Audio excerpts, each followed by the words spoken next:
rest in peace warranty. Diba ganun yun? Pagka nalalaman kayo ng dealership, pagka pinapalitan mo, kahit ibalik mo yung stock pag nagpa-service ka, tingin nyo guys, nalalaman kaya yan ng dealership pag pinapalitan yung exhaust. Kanyari ito, papalitan ko na exhaust. Tapos if ever magpapa-service ako, ibabalik ko yung stock exhaust. Ano sa tingin nyo? Ano ang kakalabasan nun? Ako parang sa tingin ko hindi. Kasi actually nung tinanong ko regarding yung pagpalit na ng exhaust nung first service natin, ang sabi nga sa akin, wala namang problema. Basta pag magpapa-service, ibabalik yung, kung hindi hassle sa'yo ang magbalik ng ng tawag na nito, exhaust. So, ayan. Gusto kong palitan ko I mean, gusto kong kulayan or what. Pero di ko pa alam kung anong kulay ibabagay sa motor natin. So, tabi lang muna natin yun.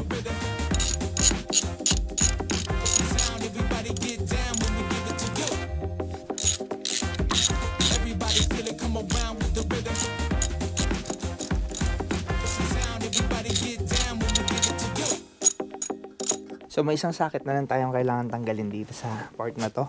And then, okay na. Okay na yung exhaust natin. Babagsak na yan.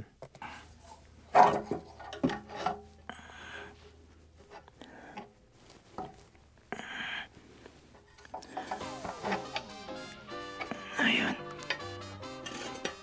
Nilabas na natin tong stock pipe ng ating Trident. Whew! Ang bigat ng stock exhaust, solid. As in, sobrang bigat niya. Pero maganda dito, one piece lang siya.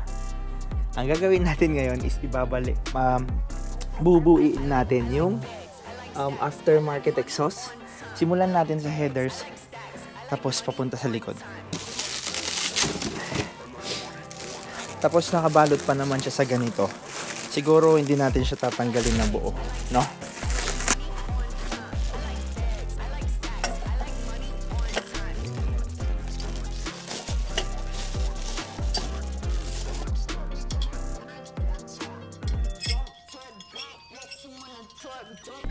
So yun guys, bago tayo magpahigpit ng mga flanges, is make sure lang natin na nakakabit talaga ng maayos or naka-align ng maayos, diba?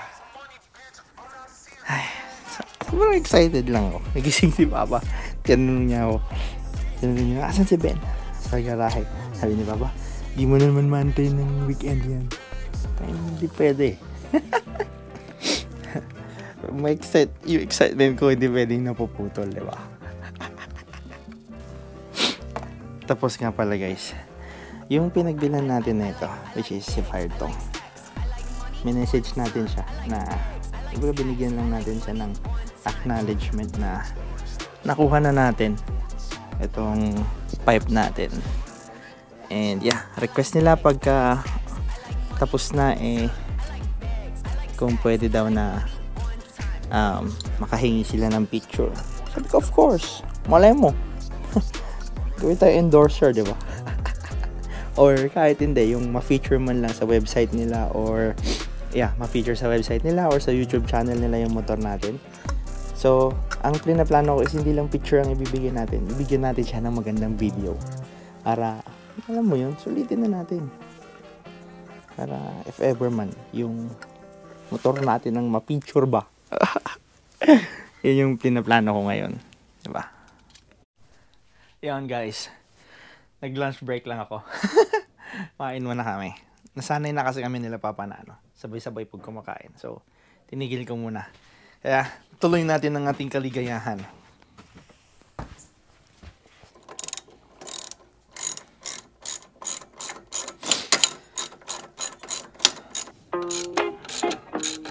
Yeah.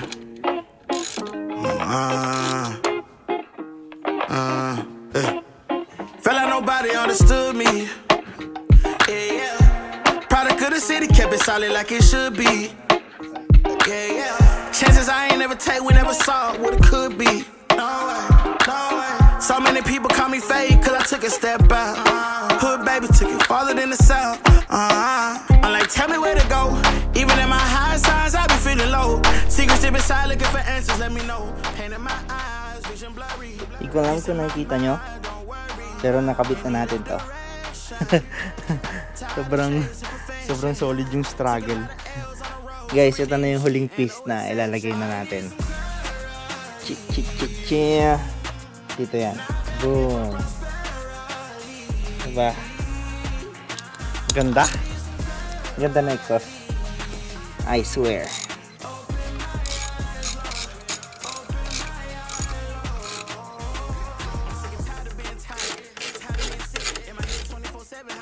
Excited ako marinig. So yun guys, tapos na natin naibalik lahat ng kalat natin. Nalagay na natin yung radiator guard. Nandun na yung headers, makinang na makinang. Secured naman lahat. Auto sensor na ikabit na natin. Yun yung muffler natin sa ilalim. Tapos double check lang natin. Mahigpit na lahat. Radiator, binaklas natin. So, yun. Tignan natin ang sound check niya. First under natin na nakalagay na yung exhaust niya. Pwesto ko lang na maayos itong motor, then paanda rin natin. Beautiful. Beautiful, beautiful, beautiful. Napakaganda niya ngayon guys. Kita niyo naman, meron na rin yung bar end mirrors natin.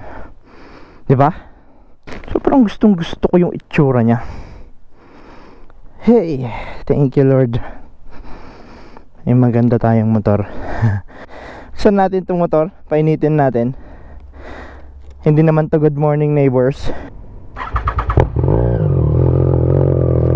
pero maingay talaga.